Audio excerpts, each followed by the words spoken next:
আমার খালি মনে হয়েছে সত্য একদিন হয় না যে ব্লাস্ট করে না, এরকম আপনি যত চাপা দিয়ে রাখেন কোনো না কোনোভাবে, যেমন কোনো ক্রাইমই পারফেক্ট না, আমার মনে হয় কোনো সত্য ওইভাবে চাপা দিয়ে রাখা যায় না। ওই একটা জিনিসের উপর বিশ্বাস করে কিন্তু 6 বছর পরে দেখেন কোনো ফোর্স নেই, আমি জিজ্ঞেস করিনি বা কেউ বন্দুক তাক করে তাকে জিজ্ঞেস করেনি। যে মানুষটা আমাকে অ্যারেস্ট করলো আমি মানুষই বলবো, তাকে মানুষই বলবো, কারণ সে মানুষ হয়েই কথাটা বলেছে। মানে অ্যারেস্ট করা কি, মানে তখন তো অ্যারেস্টের কোনো পারমিশনটাও ছিল না, বা আমার বাসা সার্চ করারও কোনো পারমিশন তাদের কাছে ছিল না। তারপরও যেটা করেছে সেটা নিয়ে কিন্তু আমি কোনোভাবেই কোনো কথা বলিনি। আমি শুধু জিজ্ঞেস করেছিলাম, আপনাদের এরকম অনেক ক্যামেরার সামনে থেকে আমার বাসা থেকে কিন্তু আমাকে নিয়ে যাওয়া হচ্ছিল, তো আমি আজকে হাসছি কেন জানেন, আমি হেসে হেসে কথাগুলো কেন বলতে পারছি জানেন? ওই দিন যখন ওই ব্যক্তিটা পুরো ঘটনাটা কিন্তু একদম, সে কত মিনিটে, অনেক লং টাইম ধরে কিন্তু বলছিল শুরু থেকে শেষ পর্যন্ত। উনি সে বাসা যাচ্ছে, কি করতেছে, তারপরে মাঝখান থেকে তাকে বলা হয়েছে যে তুমি ওর বাসায় যাও, ওনাকে নিয়ে আস, মানে হয় না যে ওর মধ্যে তুমি ইনভলভ হও।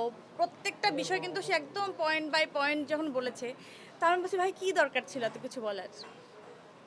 জানেন এটা কেন দরকার ছিল? কারণ আমি সত্যি ছিলাম। এটা 6টা বছর, এই জন্যই মনে হয় আমি বাইচাছি ভাই। খালি ধৈর্যটা ধরতে হয়, আর আমি ধৈর্য ধরছি ভাই। সত্যি আমি অনেক ধৈর্যশীল। আমি একটা জায়গাতে আমি অনেক প্রমাণ পাইছি যে আমি আসলে এই জায়গাটায় কখনোই কথা বলি নাই। অ্যান্ড এটা আমার সাথে কিভাবে ঘটছে, আপনার সবার চোখের সামনে ঘটছে, অ্যান্ড সবার চোখের সামনে এটা প্রমাণিত হয়ে গেছে। AKS অর্জন করলো গিনেস ওয়ার্ল্ড রেকর্ডস। AKS আমি আমি যে কি পরিমাণ হ্যাপি, কি পরিমাণ আমার মনে হয়েছে যে আমার দুটো পাখা হয়েছে, আমি অনেক রিলিফ হয়ে গেছি। আমার আমার মনে হয় গাত থেকে সমস্ত কিছু, সমস্ত বোঝা নেমে গেছে। আমার গুজবাম হচ্ছে। আপনারা বুঝবেন না, যদি আপনার সাথে হয়ে যায় তাহলে আপনি বুঝবেন যে কি হচ্ছিল আপনার সাথে। তখন আমি যেটা দেখছিলাম যে ওনারা কনফিউজ হচ্ছিল যে এই মানুষটাকে আমরা কিভাবে উঠায় নিব, কেন উঠায় নিব। এই কোশ্চেনটা বারবার করে ওনাদের উপর মহলের কাছে জিজ্ঞেস করা হচ্ছিল যে আমরা যে নামাবো তার ভিত্তি কি, ক্যামেরা তো অনেকগুলা, সাংবাদিক অনেকগুলা, অনেকগুলা হচ্ছে মানে একদম আমজনতা, তারা যদি জিজ্ঞেস করে তো আমরা কি উত্তর দিব। সেই উত্তরটা ওনারা বারবার করে উপর মহলে জিজ্ঞেস করতেছিল।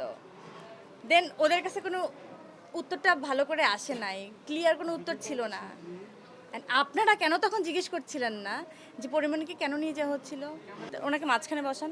হ্যাঁ, মামলাটা কোনো ব্যক্তি দেয় নাই। তারা বলছিল যে আমি নাকি বিভিন্ন মানুষকে ডিস্টার্ব করি, ব্ল্যাকমেইল সামথিং, নানা ধরনের জিনিসপত্র বলছিল।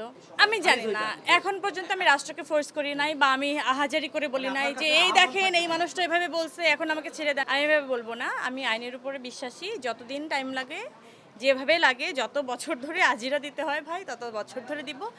তারপরও আমি আইনের উপরে বিশ্বাস রাখি যে কোনো না কোনো একদিন, যে যেভাবে এভাবে সামনে আসছে যে আমরা তাকে খুব ভুলভালভাবে অ্যারেস্ট করছিলাম, শুধু খালি অ্যারেস্ট করছিলাম, যেভাবে সামনে আসছে আপনাদের সবার সামনে, আমার মনে হয় আদালতও সেই সম্মানটা দিয়ে আমাকে ফেরত দিবে যে তুমি নির্দোষ, যাও বাড়ি যাও।